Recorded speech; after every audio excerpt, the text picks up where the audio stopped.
Señoras y señores, tal como estaba anunciado, hoy tenemos la entrevista con David Villamar. Ayer estaba previsto este diálogo por temas de tecnología, de Internet también. No pudimos hacer este diálogo, lo cual pedimos disculpas a David y a la audiencia por este error fuera de nuestro alcance en virtud de temas de CNT, que nunca comunican respecto de los cortes. Pero bueno, y también el tema tecnológico impidió esta entrevista, pero ahora ya estamos ya perfectamente. Vamos a conversar con David Villamar, es economista y matemático, realizó sus estudios de pregrado y también sus estudios de posgrado en este país, en Japón y en Francia. Es director de investigaciones en el Instituto de Pensamiento Político y Económico Eloy Alfaro. Vamos a hablar respecto de la ley de defensa de la dolarización que está tratando la Asamblea Nacional. David, buenos días. Bienvenido a Expectativa, este periódico de la ciudad de Ibarra, provincia de Imbabura. Muchísimas gracias, Jaime. Un buen día para todos, buen día para la audiencia de Expectativa. Muy bien. ¿Cuáles son los reparos que ve David a este tema de la ley de defensa de la dolarización planteada por el gobierno? A ver, en pocas palabras, esta ley es la última arremetida de la banca que ha cogobernado con el gobierno de Lenín Moreno. Yo pienso que, dadas las elecciones del domingo, toda la coyuntura electoral, esta es una ley prioritaria para la banca, sobre todo si es que pierde las elecciones del banquero Lasso, porque entonces la banca sabe que esta es su última oportunidad para afianzar su control sobre la política pública. A esta ley se la ha llamado la ley Lenin-Lasso, porque es una ley que vienen trabajando entre los dos bloques desde hace varios meses y bien es la tercera vez que intentan aprobarla. Esta ley, en pocas palabras, lo que busca es la privatización del Banco Central. ¿Privatización en qué sentido? Darle a la banca el control directo del digamos, del Banco Central y a través del Banco Central de lo que sería la formulación de la política monetaria, cambiaria, crediticia y financiera. Y eso es algo absolutamente inconstitucional. El artículo 303 de la Constitución claramente establece que la política monetaria, crediticia, cambiaria y financiera será responsabilidad exclusiva de la función ejecutiva y será instrumentada por el Banco Central. Pero si es que se separa al Banco Central de la función ejecutiva, si es que se crea uno de los objetivos de esta ley, ¿no es cierto?, que es que se cree una junta monetaria nombrada por la Asamblea, controlada por Moreno y por Lasso. Entonces estamos hablando de que la influencia del Lasso-morenismo se extienda más allá del 24 de mayo. Es un gobierno que ya nadie quiere. Los dos bloques que han aprobado leyes en los últimos 4 años, que son el bloque de Creo y el bloque morenista, son los más castigados en las elecciones del 7 de febrero. Lasso tenía 34 asambleístas, ahora tiene 12, y Moreno, que tenía cerca de 50 asambleístas de la fracción morenista que se quedó en Alianza País, ¿no es cierto?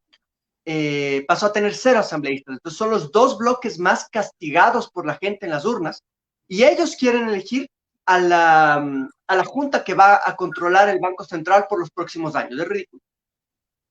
Claro, pero esta mañana el señor Prado, que es presidente de los bancos privados del país, señala que en la ley han observado no hay esa intención de privatizar el Banco Central y tampoco hay la intención de que ellos tengan injerencia.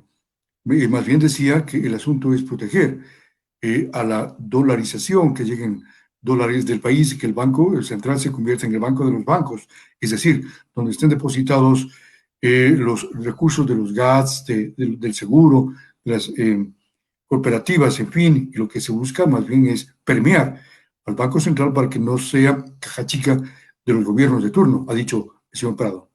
Mira, pero es muy sencillo. Si es que el objetivo es simplemente ese, entonces, ¿por qué no dejar que una ley tan importante la trate una nueva asamblea que tiene toda la legitimidad que esta asamblea perdió? Y como te decía, es tan clara la pérdida de legitimidad de esta asamblea que los bloques que promueven la ley y que son los que han aprobado las leyes en los últimos 4 años son los más castigados en las urnas. Entonces, ¿cuál es la presión? ¿Por qué no dejan que la nueva asamblea trate esta ley? Esa postura de Prado se cae por sí misma.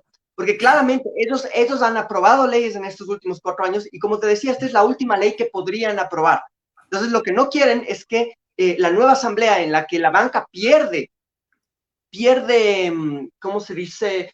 Pierde injerencia justamente porque los bloques predominantes son el bloque de Pachacuti, el movimiento indígena, ¿no es cierto? Y el bloque de la Revolución Ciudadana con Centro Democrático y también Claro. la izquierda democrática. Son 3 bloques en principio progresistas donde la banca no va a lograr la injerencia que ha tenido en una asamblea dominada por el morenismo, el Partido Social Cristiano y el Movimiento Creo.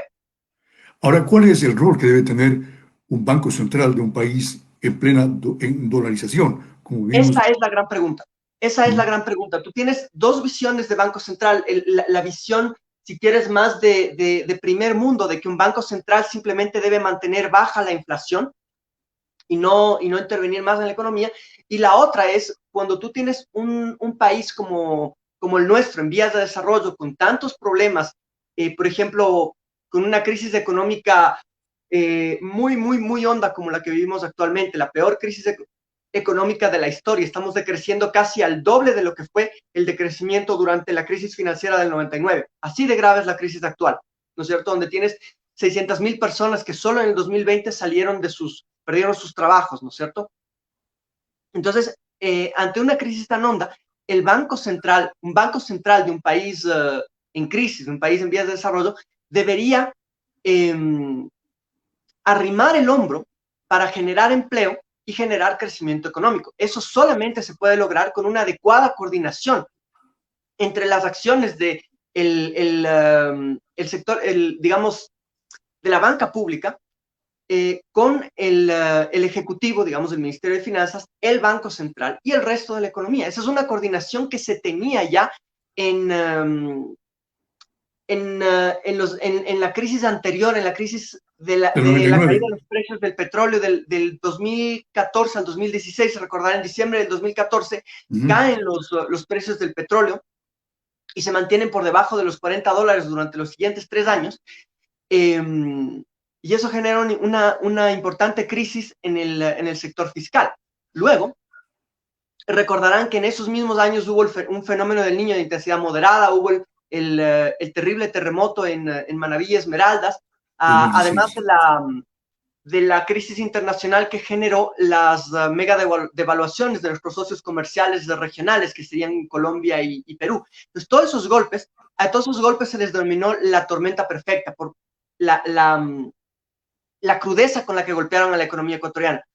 Pero en ese momento existía esta coordinación entre el Ministerio de Finanzas, Banca Pública, Banco Central, que permitieron inyectar recursos en la economía, algo que hoy se está satanizando, pero en ese momento fue clave justamente para evitar una profundización de la crisis y de hecho fue esa coordinación la que permitió proteger en ese momento la dolarización. Esa misma coordinación es la que no ha existido a partir del 2018, porque ya en el 2018, con las leyes que aprueban, en ese momento fue la llamada Ley Trole 3, ya se impide que, por ejemplo, el Banco Central le dote de liquidez al Ministerio de Finanzas, se restringe mucho que dote de liquidez a la banca pública, ¿no es cierto? Y como resultado de esas restricciones es que hoy estamos viviendo esta crisis de proporciones mucho mayores que las que están viviendo los demás países de Latinoamérica. ¿Por qué? Porque en los demás países de Latinoamérica no se tomaron estas decisiones absurdas de romper la coordinación Banco Central con el Ministerio de Finanzas, por ejemplo. Claro, otra vez, David, refiriéndonos a expresiones de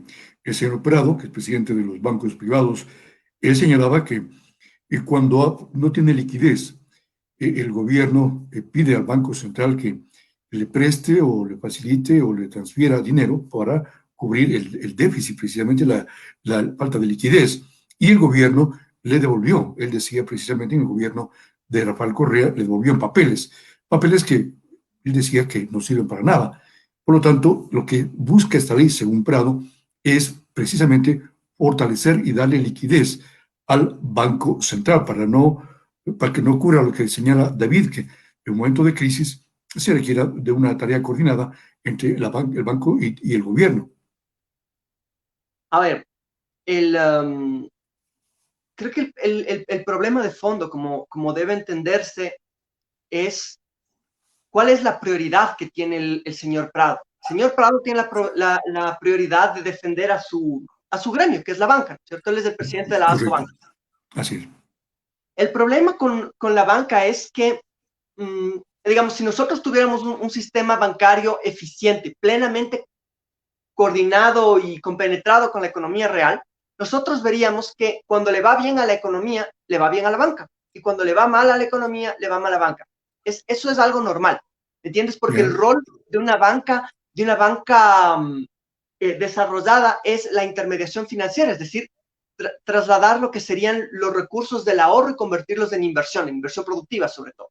Nosotros no tenemos ese tipo de banca. La banca que tenemos es una banca que da sobre todo créditos de consumo, que gana buena parte de sus utilidades a través de comisiones, cobrando comisiones por servicios y todo eso, y tiene muy, si quieres, poco desarrollado su rol de canalizar los recursos hacia el sector productivo, su rol de intermediación financiera. Entonces, una banca como esa resulta que puede llegar a ganar mucho pese a que la economía esté decreciendo, que es justamente lo que vimos entre los años 17, 18 y 19, ¿no es cierto? Años en los que la economía ecuatoriana se fue poco a poco deteriorando, el crecimiento económico fue decayendo poco a poco, y sin embargo las utilidades de la banca fueron creciendo, creciendo y creciendo. Incluso en el año 2020, que fue caótico para la economía, donde centenares, miles de empresas quebraron, ¿no es cierto? Centenares de miles de ecuatorianos se quedaron sin trabajo. La banca ganó más de 200 millones de dólares en utilidades. Entonces, las prioridades del señor Prado no van en línea con las prioridades del resto de la economía, sino van en contra, justamente por el tipo de banca que tenemos. Entonces, si uno considera justamente eso, las prioridades de él es entonces que el Banco Central tenga ahí la plata para cuando los banqueros quieran sacarla del país, que es lo que han hecho en los últimos años. La banca lo que hace es genera utilidades en el Ecuador, pero saca esas utilidades fuera del país, a paraísos fiscales, etc. Entonces, eso es lo que hay que entender al respecto de las prioridades que tiene la banca. Las prioridades del gobierno deben ser otras. Las prioridades del gobierno deben ser, por ejemplo, salir prontamente de la crisis. Para eso tú necesitas reactivar la cadena de pagos. Lo que ha pasado en el último año en el Ecuador es que la cadena de pagos se ha ido rompiendo en diferentes nodos, ¿no es cierto? Porque, por ejemplo, el rato que tú despides trabajadores se quedan sin recursos, o trabajadores informales ya no pueden vender porque la gente no está saliendo a las calles por el tema del alejamiento, como fue el tema de la cuarentena, o simplemente porque ya no tiene recursos, ya no consume. Entonces, esos trabajadores informales o esos trabajadores despedidos ya no tienen con qué pagar arriendos, ya no tienen con qué comprar víveres, ya no tienen con qué comprar medicinas, y al mismo tiempo las personas que dependían de esos consumos, la persona de la tienda de la esquina, los proveedores de esas personas o los proveedores de las empresas que quebraron, se quedan también sin fondos. Eso es lo que se llama la ruptura de la cadena de pagos, y es lo que ha incrementado si quieres, la gravedad de la crisis actual. Entonces, cómo tú logras salir rápidamente de la crisis es inyectando liquidez, inyectando liquidez a la economía. Y una de las formas que el gobierno tiene para inyectar liquidez es justamente a través de los mecanismos que propicia el Banco Central, como crédito a los GATS, crédito al Ministerio de Finanzas, crédito a la banca pública. Existe este temor, ¿no es cierto?, de que esos créditos puedan darse sin parar, que puedan darse de una forma irresponsable. Pero eso es lo que sucedió cuando los banqueros controlaban el Banco Central en la crisis del 99. La crisis del 99 en gran parte resulta de un abuso de estos mecanismos por parte del Banco Central, pero aquí la idea no es abusar de esos mecanismos. Hay que entender una cosa: el Ministerio de Finanzas, el sector público, nunca jamás se va a quedar insolvente, porque tiene los mecanismos de recepción de ingresos a través de ingresos petroleros y a través de ingresos tributarios. Entonces, cuando se utiliza estos mecanismos de fondeo del Banco Central al Ministerio de Finanzas o a la banca pública, por ejemplo, se debe entender que son mecanismos de corto plazo, y que como el Estado nunca se va a quedar ilíquido, una vez que el Estado salga del bache, ¿no es cierto?, y recupere vía ingresos petroleros, vía ingresos tributarios, recupere sus sus recursos, siempre va a poder refondearle al Banco Central y revertir estas operaciones que tanto le preocupan a Julio Prado. Entonces, lo que señala David, no sé si interpreto bien, es el tema de que el Banco Central le haría una especie de préstamo al gobierno para solventar una crisis, por ejemplo, el tema del terremoto, o una crisis como ahora, el tema de la emergencia sanitaria por el COVID-19. Entonces, le transfiere, le fondea el Banco Central al gobierno y luego le devuelve cuando se recupere la economía. Así sería la interpretación. El mecanismo es bastante más sutil que simplemente un préstamo. Digamos Ya, que si nosotros pensamos en cómo tiene el Banco Central un balance, es como tiene un comercial. banco privado. Por ejemplo, si usted Ya, tiene plata en un banco privado y usted tiene que pagarle o usted pide usted tiene que pagarle un crédito a alguien que tiene su cuenta en el mismo banco. Entonces, el banco lo que va a hacer es sacar de su cuenta, la cuenta de Jaime Salazar, y poner en la cuenta de a quien le deba a usted el dinero, ¿no es cierto? ya. Esto para el banco no representa absolutamente ningún costo, porque lo único que está pasando es de un pasivo, la deuda de un pasivo a otro pasivo, de Jaime Salazar a David Villamar, por ejemplo. Pero como Ujú. ambos tienen la cuenta en el mismo banco, eso no implica absolutamente ningún desembolso por parte del Banco Central. ¿Ya? Ya, Perdón, por parte del banco privado. En el caso del Banco Central es lo mismo, solo que en lugar de tener cuentas Jaime Salazar y David Villamar, tendrían cuentas, por ejemplo, los bancos privados, el Ministerio de Finanzas, la banca pública y los GATS. Entonces, por ejemplo, lo que haría el Banco Central sería acreditar liquidez a la cuenta del Banco Central, perdón, a la cuenta del Ministerio de Finanzas, con la cual el Ministerio de Finanzas, por ejemplo, transferiría a las cuentas de los bancos privados, por ejemplo, para pagar a los proveedores. Entonces, en ese proceso, no existe ninguna eh, extracción de reservas del Banco Central. Simplemente pasan las manos de un pasivo a otro pasivo, exactamente igual que el caso de un banco privado. Ya, cuando sí se afectan las reservas del Banco Central, es cuando la gente saca sus recursos del país, como suele hacer la banca con sus utilidades, como suelen hacer los importadores. Cuando los importadores traen autos, traen celulares, traen computadoras, tienen que sacar recursos, tienen que sacar dólares del país, y es ahí cuando caen las reservas del Banco Central. Ese es el verdadero riesgo para la dolarización. Entonces, en un momento de crisis como el actual, no utilizar un mecanismo de fondeo, un mecanismo de generación de liquidez, es un crimen, es un atentado a la salud de los ecuatorianos, es un atentado a la economía ecuatoriana. Entonces, es muy necesario emplear estos mecanismos de liquidez, sobre todo en un momento de crisis como el actual, ¿no es cierto? Solamente para salir del bache, para empezar a reactivar como decía yo, la cadena de pagos, ¿no es cierto? Y al mismo tiempo, cuidar de que esos dólares que estamos generando a través de la liquidez que el Banco Central le entregaría al sector público, cuidar que esos dólares se queden en el país. Y para eso es importante, por ejemplo, restringir la salida de divisas, algo que, por ejemplo, la ley de supuesta defensa de la dolarización no hace en lo absoluto. Al contrario, elimina diferentes mecanismos que le permiten al Estado regular la salida de divisas. Si al Estado le quitan la facultad de regular la salida de divisas, están realmente atentando contra la dolarización, porque están facilitando que salgan dólares y están dejando en un riesgo desmedido a la banca privada y en general a la economía ecuatoriana.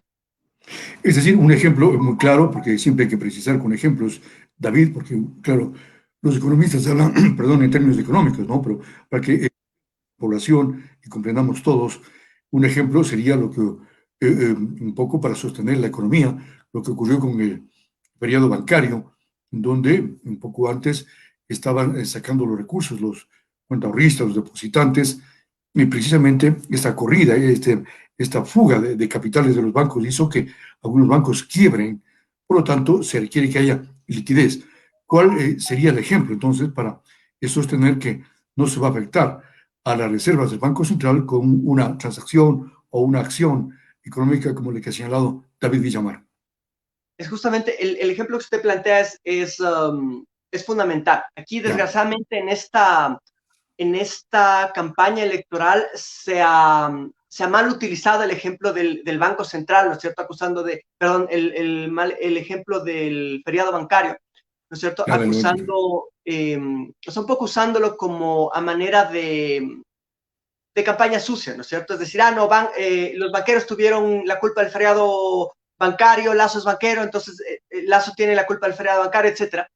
Cuando el problema no va por ahí. El problema del feriado bancario, las causas del feriado bancario, prueba de fueron fondo, ¿no? justamente las leyes que permitieron la liberalización de la economía, leyes que establecieron la mal llamada autonomía del Banco Central, que lo que hace es separar al Banco Central de las decisiones de política pública y ponerlo a las órdenes de los banqueros. Si usted revisa quiénes controlaban la Junta Monetaria en la época en la que se iba gestando el feriado bancario, fueron justamente banqueros, y en esa Junta Monetaria estuvo Guillermo Lazo.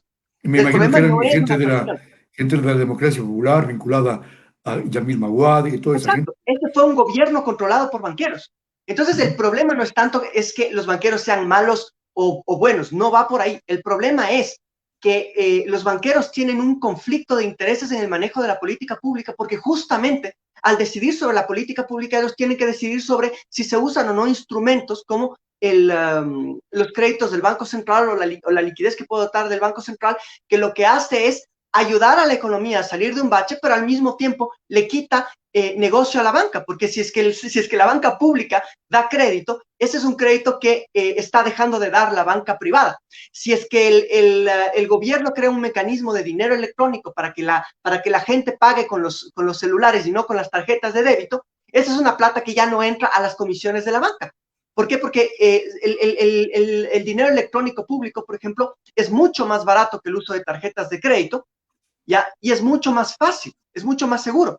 Entonces, la razón por la cual la banca se opone a esto es para preservar su negocio. Entonces, eso es lo que hay que entender. El ejemplo perfecto es justamente el Banco Central, porque el resultado de este conflicto de intereses, de poner al ratón a cuidar el queso, de poner a los banqueros a controlar el Banco Central, es lo que desencadenó en el deterioro del sistema financiero que luego detonó el feriado bancario. Para evitar eso, tenemos que evitar los errores que se cometieron en el pasado. No podemos volver a poner a gobernar a los banqueros. Correcto. Los jóvenes de la actualidad, los millennials, ¿no? Poco conocen del feriado bancario del 99. Un poco usted nos podría ilustrar, David, qué mismo pasó en ese año, en donde se inició realmente una crisis económica en el país y que provocó la salida de muchos ecuatorianos al exterior como migrantes. A ver, el feriado bancario tiene dos antecedentes institucionales, que son la creación de la ley de régimen monetario interno, y la otra era la ley de instituciones del sistema financiero, Ya. en el año 94. Esta segunda ley fue ya auspiciada por los neoliberales, concretamente por Alberto Dajic. Él fue el que auspició esta ley de instituciones financieras. Vicepresidente de León Fabres Cordero, ya.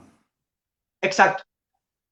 Lo No, que hace la ley de vicepresidente de instituciones Sixto Durán, ministro de Finanzas ministro de Finanzas de Febres. de Febres Cordero, pero vicepresidente de... Correcto, ahí estamos bien, en la historia. Exacto, vicepresidente de Sixto Durán. Entonces, lo que hace esta ley es la tan anhelada por los banqueros de hoy, desregulación del sistema financiero y liberalización del sistema financiero. Entonces, ¿qué es lo que hacen? Quitan un montón de regulaciones, facilitan la entrada y salida de divisas, que en la práctica fue más salida de divisas que entrada de divisas, ¿no es cierto? Y además le quitan la facultad a la superintendencia de bancos, la facultad de control y supervisión. Le convierten en una entidad decorativa que básicamente solamente podía revisar, pero ya no podía hacer control real, ¿ya? Y además facilitan lo que sería la proliferación de los créditos vinculados. Los créditos vinculados es que el banquero pueda prestar a las empresas de su propio grupo económico, a la gente de su familia, etcétera, etcétera. Y eso crea un gigantesco conflicto de interés, ¿no es cierto? A la misma manera de que una madre piensa que su hijo es el más bonito, ¿ya? También una persona piensa, un banquero puede pensar, no, pues es que mi hijo es un genio en los negocios, entonces yo le voy a dar este crédito porque se va a abrir una cervecera que va a romper el mercado ecuatoriano. Después resulta que no ha sido tan buen negociante el hijo, se ferió la plata, la usó mal, la usó más en temas de lujo que en una empresa eficiente, al final quiebra, y le dice, papi, no tengo para devolverte la plata que me prestaste. Entonces ahí empieza a crearse un hueco en los balances del sistema financiero. Cuando esto pasa con un crédito, bueno, puede entrar ¿cómo se dice?, a cartera morosa, cartera castigada, y no pasa a mayores. Pero cuando esto se vuelve sistémico y empieza a generar una reacción en cadena, y peor aún, cuando hubo banqueros como los Isaías, como los Ortega Trujillo, que encontraron en estas desregulaciones del sistema financiero oportunidades para hacer negocio. Entonces crearon sus filiales offshore para empezar a triangular movimientos financieros que incluso llegaban al punto de facilitar el lavado de activos. Entonces empezaron a llenar los bancos nacionales de papeles justamente sin valor y a sacar la cartera y los verdaderos recursos de los bancos a sus filiales offshore. Entonces, es como quien separa el hueso de la carne, se queda con la carne y nos deja el hueso. Al Estado le dejaron el hueso, le dejaron un conjunto de bancos ya sin recursos, con carteras súper deterioradas, y luego le dieron la llave al Estado y le dijeron, tome, cobrará.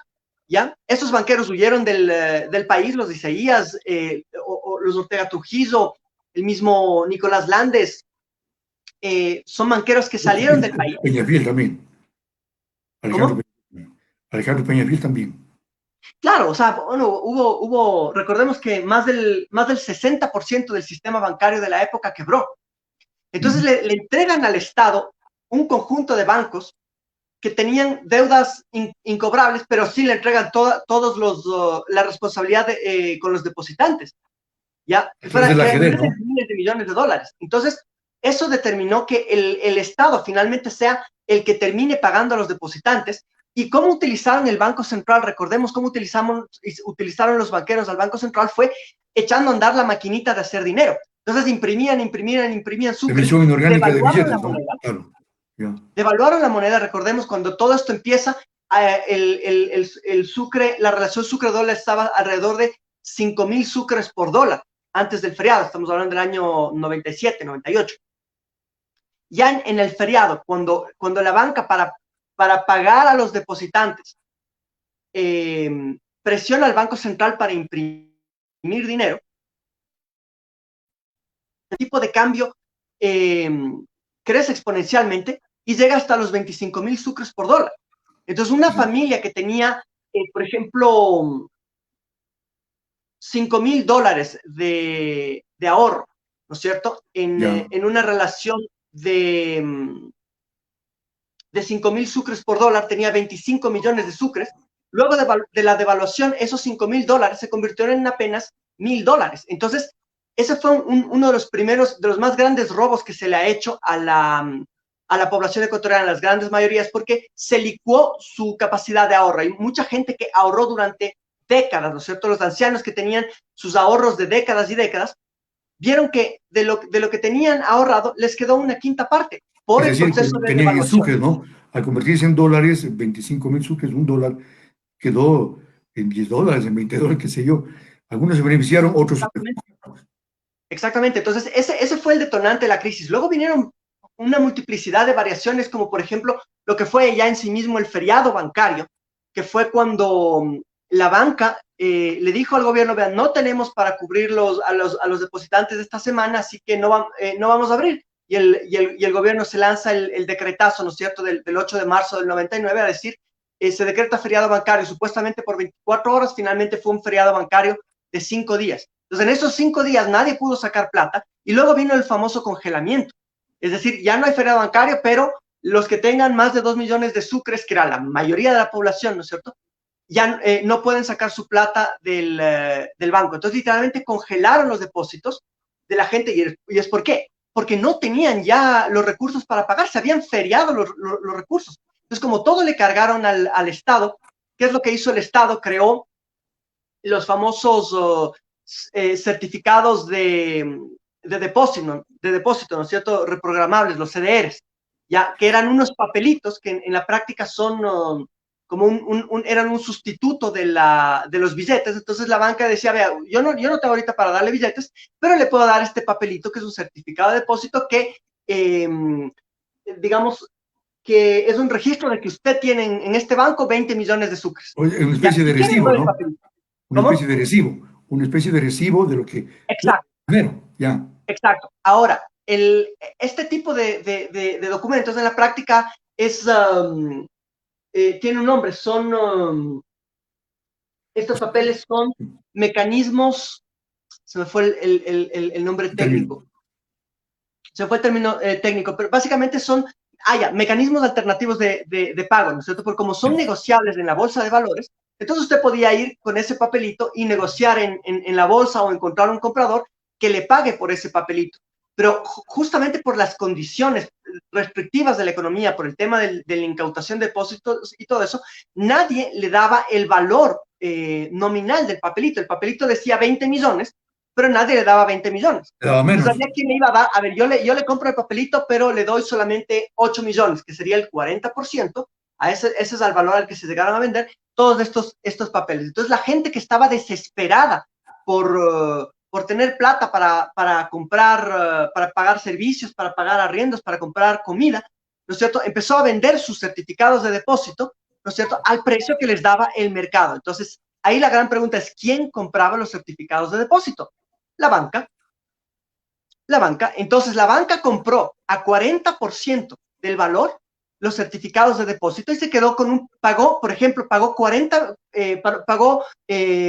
8 millones de dólares por un papelito que decía vale por 20 millones de dólares. Ahí Luego está la la banca, ganancia.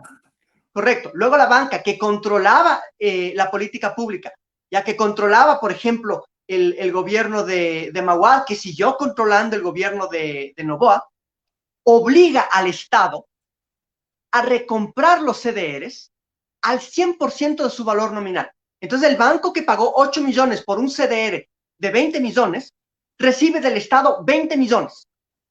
Entonces, ese es el segundo nivel de atraco que se hizo contra la población. Entonces, hubo por lo menos 3, 4 niveles de atraco en el feriado bancario, todos relacionados primero a la desregulación. ¿Por qué? Porque los bancos controlaban qué leyes se hacían en el gobierno de Sixto Durán Ballén y el gobierno de Maguad, ¿no es cierto?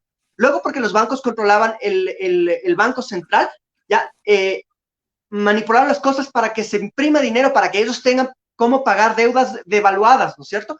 Y se hayan quedado con la cartera buena y sacada a bancos offshore, ¿no es cierto? Luego con el tema de la mega devaluación, la consecuente inflación, la quiebra de los bancos y finalmente el tema de los certificados de depósitos, donde quienes pagaron por la crisis fueron los cuentaahorristas, la gente que tuvo que vivir la crisis y, por ejemplo, sus familias se partieron y salieron del país, y, por supuesto, el Estado ecuatoriano con plata de todos nosotros. ¿Cuál fue el origen de todo eso? Poner a los banqueros a controlar la política pública. Y el domingo tenemos que escoger si queremos otra vez poner a un banquero a controlar la política pública. Es increíble que 20 años después estamos exactamente viviendo el mismo momento que vivimos hace 20, 25 años. Increíble. Interesante esta entrevista con David. Vamos a hacerle tres inquietudes en virtud del tiempo de David y también de los oyentes. David, se dice como mito o no sé, como criterio que circula en la gente que si gana Maduro, perdón, si gana Andrés Arauz, iríamos a un régimen parecido a lo de Nicolás Maduro, es decir, a una crisis económica y a una situación en la que el dinero no valga nada. ¿Usted cómo descartaría esa tesis, ese rumor? Eso ha sido parte de la campaña sucia y eso es fácil de descartar porque exactamente lo mismo decían en cada una de las elecciones donde el candidato era Rafael Correa. Ya Ya. hace unos pocos meses circulaba, por ejemplo, un video del señor Villavicencio que quería ser, parlamentario en el año, si no me equivoco, esto era en el año 2009, en las elecciones posteriores a la creación de la Constitución de Montecristi, Constituyente, ya, donde, Montecristo. exacto, posteriores a la Constituyente, el señor Villavicencio hablaba justamente de que vamos a entrar en una crisis, de que va a quebrar la dolarización, de que van a haber despidos, privatizaciones y todo eso.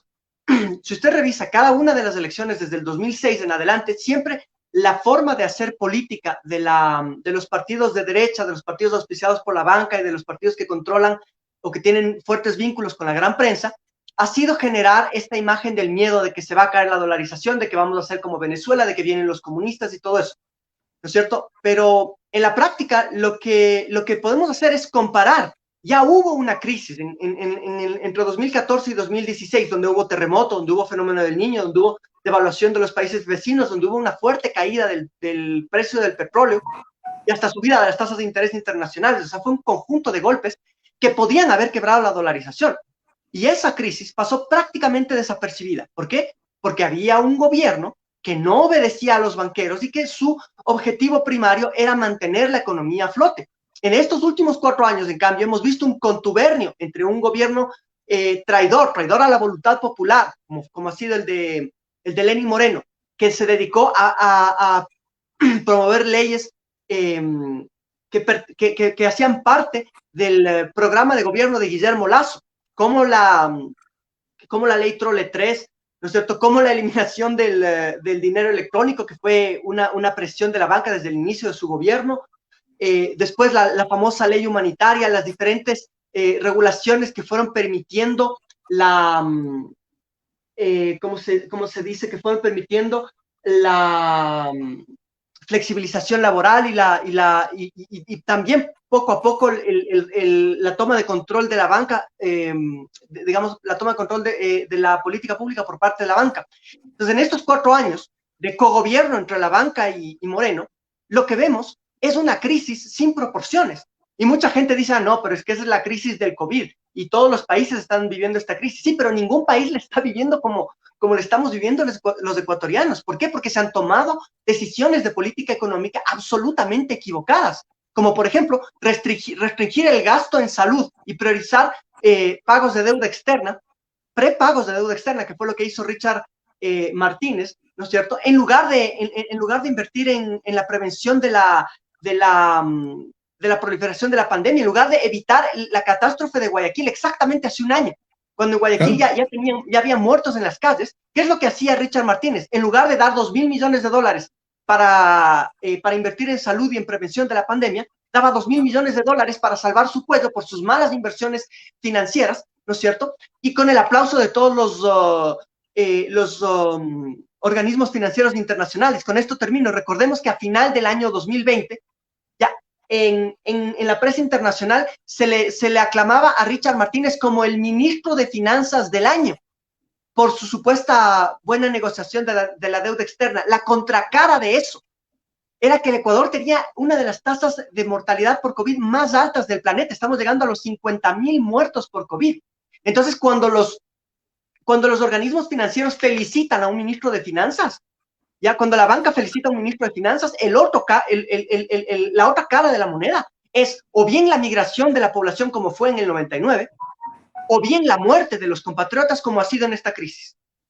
David, entonces usted descarta que vayamos a un régimen parecido en el tema económico, me refiero a lo que está pasando con Nicolás Maduro, y que, claro, los migrantes venezolanos que están en Ibarra, están en Quito, en todo lado pidiendo ayuda, limosna, no sé, que han migrado en un éxodo realmente masivo, no tiene nada que ver con el tema del país, es decir, no va a influir lo económico de Maduro con lo económico de Arauz si es que ganan las elecciones. Mire, justamente creo que es lo que decíamos antes, ¿no es cierto? Esta muletilla del tema de Venezuela ha sido utilizada en diferentes momentos, pero se ha ido desvirtuando en sí misma, porque uno puede ver que las decisiones económicas que se tomaron durante el gobierno de Rafael Correa durante 10 años evitaron que se caiga en crisis como las que vive Venezuela. Ahora, el caso de Venezuela es un caso muy particular, ¿no es cierto? Yo lo he dicho varias veces, Venezuela ha cometido errores económicos considerables en su política económica. El tema es que Venezuela tenía los recursos petroleros que parecían infinitos. Entonces, debido a eso, el gobierno venezolano empezó a dar una cantidad de subsidios indiscriminados en diferentes momentos y generó ciertos incentivos económicos en los que muchos venezolanos se aprovecharon del gobierno para enriquecerse, para sacar plata. Y ojo, no era gente del gobierno, sino empresarios, negociantes venezolanos del sector privado que vieron en las políticas del gobierno la posibilidad de ordeñar al Estado. Eso es uno de los problemas que tuvo Venezuela. Otros problemas que tuvo y que ahora están siendo corregidos es el no haber entendido justamente el rol que tiene la creación monetaria en, llamémosle entre comillas, inorgánica, en la proliferación de la inflación, el crecimiento de la inflación.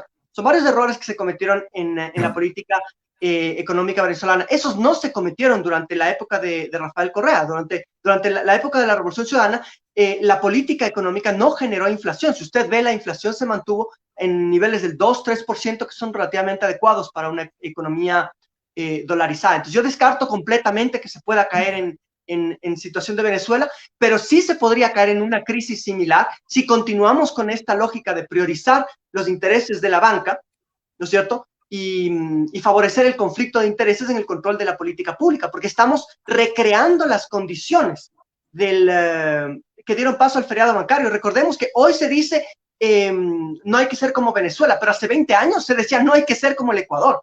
Entonces, los que convirtieron al Ecuador en un mal ejemplo, que son los banqueros, en un mal ejemplo internacional, hoy nos quieren hablar de malos ejemplos internacionales, utilizando a Venezuela como excusa. Finalmente, David, y gracias por la entrevista.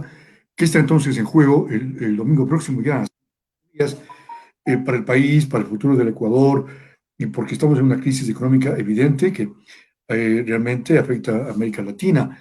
¿Qué es lo que se decide el domingo entre un candidato que ha dicho que ya se retiró de la banca, pero claro, se le dice que es banquero o que representa a la derecha, y un candidato que representa al progresismo? ¿Qué está en juego, David? Creo que hay dos cosas en juego. La una es la economía, el futuro, la economía familiar. No hablo solamente de la macroeconomía, estamos hablando de la economía de las familias ecuatorianas. Y por otro lado está en juego la democracia, la desinstitucionalización a la que hemos llegado debido al pésimo gobierno de Lenín Moreno. Nos ha llevado a un punto en el que hay gente que está pidiendo un golpe de Estado si es que gana una opción que no es la que ellos favorecen. ¿No es cierto? Entonces, estas elecciones, este domingo se juega muchísimo, se juega el tejido social del país. No podemos nosotros sacar adelante al Ecuador democráticamente si no salimos primero de la crisis. Y el problema es que hay dos visiones de Estado, dos visiones de economía. La una, que cree que el problema ahorita es que el Estado ecuatoriano es muy gordo, entonces está obeso y que hay que priorizar la austeridad, pero la austeridad es lo que está matando a las economías ecuatorianas, a las familias ecuatorianas actualmente, porque esa austeridad es la que justamente está incrementando los despidos en el sector público, está reduciendo los contratos con, por ejemplo, los proveedores privados, y está desacelerando o rompiendo la cadena de pagos, lo que decíamos al inicio de la entrevista, ¿no es cierto? Esa es una visión que busca continuar con la austeridad hasta su máxima expresión. Esa visión nos va a sumir en una crisis como la que tenemos actualmente por los próximos 3, 4, 5 o 6 años. La otra visión es una visión de, ok, tenemos instrumentos, tenemos un Estado que tiene herramientas con el Banco Central, con el Ministerio de Finanzas, ¿no es cierto? Pongamos a trabajar esas herramientas, si generemos gasto público de momento, como quien en un motor a inyección necesita usted darle una pequeña explosión al motor para que arranque, ¿no es cierto? Necesita darle una inyección de gasolina, encender, ¿no es cierto? Eso es lo que se necesita, una pequeña explosión, una pequeña inyección para reactivar la economía, y para eso se necesita un Estado presente. ¿Ya? Son políticas, esas no son políticas comunistas como las quieren hacer ver, ¿ya? Son políticas de corte neokeynesiano. El keynesianismo se pensó, de hecho, para salvar al capitalismo. Esas fueron las palabras de Keynes. Él crea su teoría para salvar al capitalismo. Entonces, lo que hoy se necesita es salvar al Ecuador de una profunda crisis. Y para eso se necesita de poner a trabajar tanto al Estado como al sector privado. Pero si se considera que el Estado es el enemigo y que hay que achicarlo, lo que vamos a tener es una preservación de la crisis por lo menos 3, 4 o 5 años más. Finalmente, David, y esta sí es la última inquietud, entonces, aquí hay la confrontación entre el capitalismo y el socialismo del siglo XXI. Así sería. Ahora, no es tan así, no es tan así. Ya. Aquí, en realidad, aquí lo que se quiere es justamente encasillar a los unos como comunistas y los otros como capitalistas. No es así. En realidad, la visión del llamado socialismo del siglo XXI, lo único que establece no es un modelo cerrado como se crea, no es que todos van a seguir por el lado del modelo venezolano, sino es un conjunto de lineamientos que marcan lo que sería la política pública de ese gobierno. Y en eso sí hay ciertas comuniones, por ejemplo, entre lo que es el gobierno de Arce en Bolivia, lo que es el gobierno de Alberto Fernández en Argentina. Argentina. ¿Cuáles son esas líneas?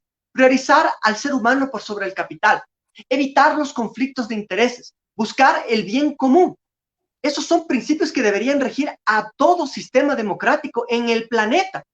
Pero en América Latina, desgraciadamente, nos hemos acostumbrado al bombardeo neoliberal que nos convence de que si el Estado da empleo, entonces está empleando a vagos. Que si es que el Estado da subsidios, entonces estamos acostumbrando a la gente a no trabajar y estamos haciendo una sociedad de vagos, cuando no es así.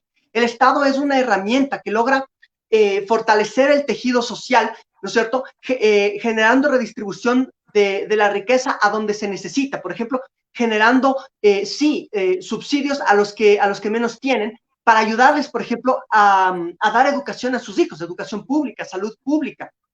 Ya, por ejemplo, generando obra pública en los lugares más postergados del país, generando carreteras, puentes, hospitales, escuelas.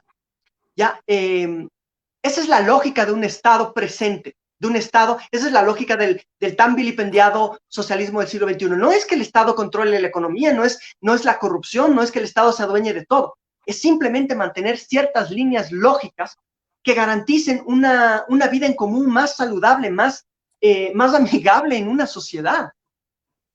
Eso sería, compañero. Bien. David Villamar, gracias por la entrevista. Que tenga buen día. Muchas gracias, Jaime. Un abrazo. Un abrazo. Muy bien, es David Villamar, economista y matemático, que nos ha acompañado en esta mañana. Él ha señalado una frase en días anteriores, que la ley Vaca se aprobó porque el gobierno atiende a los tenedores de la deuda, pagando 320 millones de dólares a los demás, y nos piden que hagamos Vaca, se refiere a la ley humanitaria. Amigos y amigas, un buen día. Mañana tenemos más entrevistas. Sigan con nosotros. Gracias.